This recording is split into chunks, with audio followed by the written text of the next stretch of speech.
suis Benaïs David, j'ai fait des études de mécanique automobile il y a déjà maintenant plus de 20 ans. Au fur et à mesure, j'ai toujours bossé dans l'automobile, j'ai évolué au fur et à mesure du temps, des mises à jour, des formations, pour pouvoir être à la pointe au jour d'aujourd'hui dans le nettoyage moteur à l'hydrogène et l'augmentation de performance. Qu'est-ce que le nettoyage à l'hydrogène? C'est simple. Le nettoyage à l'hydrogène va permettre d'envoyer un gaz, qu'on appelle de l'hydrogène, en même temps que l'oxygène dans votre moteur. Cet hydrogène va permettre, dans votre moteur, à l'intérieur, de faire monter la température des gaz d'échappement. Cette élévation de la température des gaz d'échappement va permettre, dans votre moteur, de créer une pyrolyse. Le même principe que les fours qu'on a à la maison. Cette pyrolyse va permettre de brûler et décoller toutes les cendres bloquées à l'intérieur du moteur à partir des soupapes d'admission. Il y a 2-3 éléments qui ne pourront jamais être nettoyés à l'hydrogène, comme le corps papillon, la tubulure d'admission ou les volets d'admission. Ces éléments se trouvent dans la partie froide. L'hydrogène fonctionne dans le moteur car il rentre en contact du carburant et de l'oxygène dans le cylindre. Ce mélange de 3 éléments va permettre une explosion plus intense, ce qui va permettre de monter la température des gaz d'échappement et permettre de décoller toute cette calamine bloquée à l'intérieur du moteur et la faire passer d'élément en élément, des soupapes, pistons, chambre de combustion, conduit d'échappement, vanne EGR, turbo, filtre à particules, sonde catalytique et filtre et pot catalytique. Tous ces éléments-là vont être nettoyés au carbon cleaning. Maintenant, ce ne fait ni magie ni miracle, c'est un traitement de nettoyage. Nous passons dans toutes les formules la valise diagnostique pour voir s'il y a une anomalie. S'il y a une anomalie, on vous expliquera est-ce que ça vaut la peine de faire le nettoyage ou pas. Et si ça ne vaut pas la peine, on vous expliquera quelle pièce il faudra faire remplacer.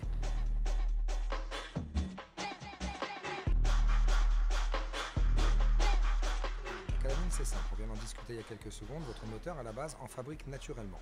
Le mélange de l'oxygène et du carburant dans les moteurs, surtout dans les moteurs diesel, vont créer de la calamine. Cette calamine, c'est comme on va dire, de la boue noire qui va coller au fur et à mesure et empêcher le bon fonctionnement de votre moteur.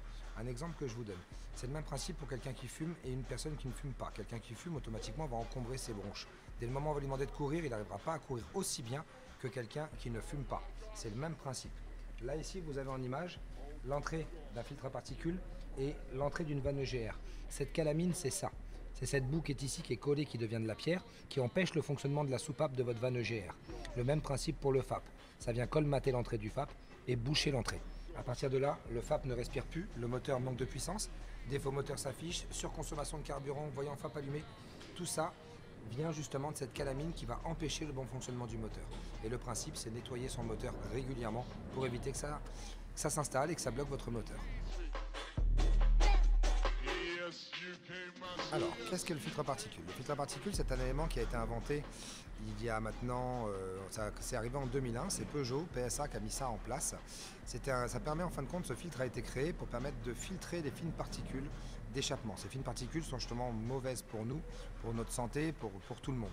Et le filtre à particules est là à la base pour les garder dans le moteur, les garder à l'intérieur de ce filtre. Maintenant, le problème de ce filtre, vous allez me dire, c'est qu'à un moment, il se remplit. Une fois qu'il est rempli, le problème, c'est que le moteur respire de moins en moins bien.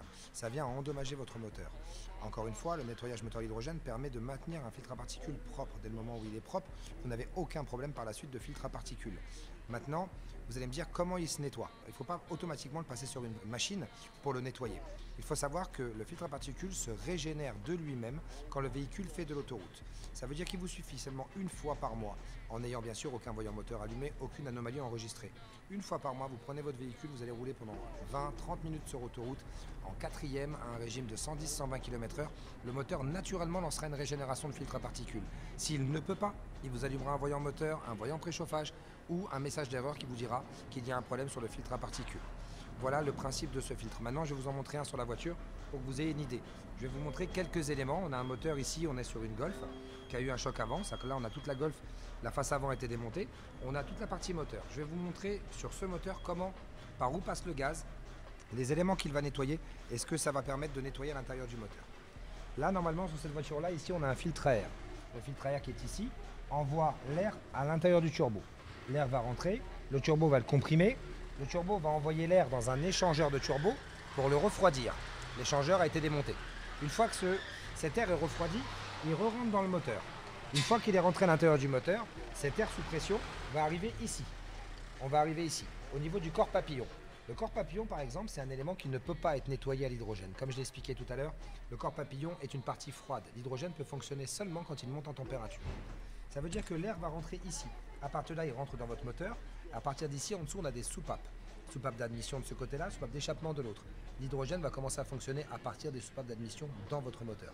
Une fois qu'elles vont s'ouvrir, le gaz va rentrer, va se mélanger à l'oxygène que le moteur respire au quotidien et au carburant que vous lui mettez. Ça aussi, il faut qu'on en parle, le carburant c'est important. Une fois que l'hydrogène va commencer à brûler dans le moteur, va permettre de nettoyer les soupapes, les pistons, la chambre de combustion, la vanne EGR qui se trouve là en dessous sur celle-ci, le turbo qui est ici et le filtre à particules. Le filtre à particules, c'est ce gros cylindre qui est juste après le turbo. C'est ce filtre qui va garder toutes les cendres et toute la pollution de votre véhicule jusqu'au moment où, comme je vous ai expliqué, si vous faites de l'autoroute, il se régénérera de lui-même. Si vous ne faites pas d'autoroute, le voyant FAB s'allumera en vous disant déjà une fois qu'il faut aller sur l'autoroute. Et si vous n'avez pas l'occasion d'y aller, malheureusement, le voyant moteur s'allumera. Et là, il faudra passer dans nos ateliers pour qu'on puisse jeter un coup d'œil et comprendre ce qui se passe sur votre véhicule. Combien ça coûte? Le nettoyage moteur à l'hydrogène, on a dans cet établissement trois formules. On a la formule 30 minutes qui est facturée 49 € pour tout véhicule moins de 100 000 km. On a la formule 1 heure à 69 € qui est pour tout véhicule entre 100 000 et 300 000 km. Et on a la formule à 99 € pour tout véhicule plus de 300 000 km. Maintenant, il y a aussi la formule VTC. Pour tout véhicule moins de 300 000, on est à 59 €. Et pour plus de 300 000, même pour les VTC, on est à 89 €. VTC et taxi, bien sûr. Le nettoyage moteur à l'hydrogène s'effectue, on va dire, à partir de 60 000 km. Il n'est pas nécessaire de le faire avant car le moteur, logiquement, est neuf. Maintenant, une fois qu'on effectue un nettoyage moteur à l'hydrogène, il est conseillé d'effectuer le nettoyage une fois par an et toujours de préférence après avoir effectué votre vidange. Car si votre véhicule est équipé d'un filtre à particules, on a besoin en sortant de chez nous de programmer sur votre véhicule une régénération de filtre à particules pour brûler toute la cendre qui est bloquée à l'intérieur comme je vous ai expliqué tout à l'heure. Et cette régénération, si maintenant l'huile est de mauvaise qualité, ou la régénération ne se fera pas, ou malheureusement elle peut abîmer votre moteur. Voilà pourquoi il est conseillé d'abord de faire votre révision et après de finir avec un nettoyage moteur à l'hydrogène. Vous avez expliqué aussi que nous faisons dans nos établissements de l'augmentation de puissance, de la reprogrammation de puissance. Là par exemple, on est sur un Renault Trafic qui est en fin de reprogrammation. Sur ce Renault Trafic, on a effectué tout à l'heure une lecture du calculateur avec ce matériel, la même chose que sur la petite Polo. On a fait une lecture de la cartographie pour l'envoyer au programmateur. Le programmateur, je lui ai précisé qu'on cherchait une augmentation de puissance, un stage numéro 1. On est sur un véhicule qui est en 115 chevaux, sur un moteur 2 litres Renault, même si on est sur un Nissan. Mais ce moteur développe 115 chevaux. Après reprogrammation, il passera à 145 chevaux. Bien sûr, les valeurs que je vous annonce sont un stage numéro 1 et on reste toujours dans les tolérances constructeurs et dans les normes pollution. En aucun cas, j'ai touché à la vanne EGR, en aucun cas, j'ai touché au filtre à particules. Simplement l'augmentation de puissance du véhicule. Et là, comme vous le voyez, il reste encore 1 minute 20. Sur les moteurs Renault, la procédure est un peu différente des autres, car on est obligé de coder les injecteurs. Ça veut dire que la procédure sur celle-ci ne sera pas terminée dans 2 minutes, mais plutôt dans 5 à 10 minutes, car il faut que je recode les injecteurs derrière avec le même matériel.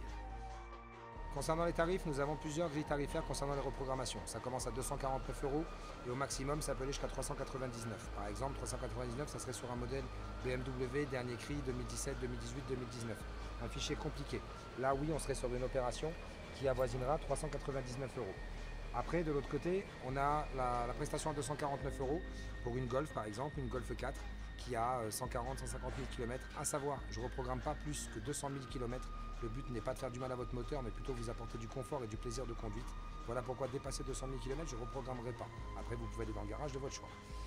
Pour en revenir sur les prix, on avait 249 pour une Golf 4, par exemple, on aurait 299 sur une Audi A3 2008, 2009, 2010, 2011. Dans ces années-là, on serait sur 299 et 349, ça serait certains petits modèles BMW, par exemple 116, 118, des modèles récents, où malheureusement, voilà, on sera à 349. À savoir que dans toutes nos prestations, il y a toujours le passage à la valise qui est gratuit et offert à vie. Plus jamais vous le payez. Il suffit de rentrer une fois chez nous pour ne plus jamais payer le passage valise. Et en parallèle de ça, on vous offre le nettoyage moteur à l'hydrogène dans toute reprogrammation puissance. Voilà les amis, je vous dis à très bientôt, vous êtes toujours les bienvenus au 3 rue Maurice Berthaud, 95 500 Le Tillet, et on sera toujours là pour vous accueillir. Je vous dis à très bientôt, au revoir.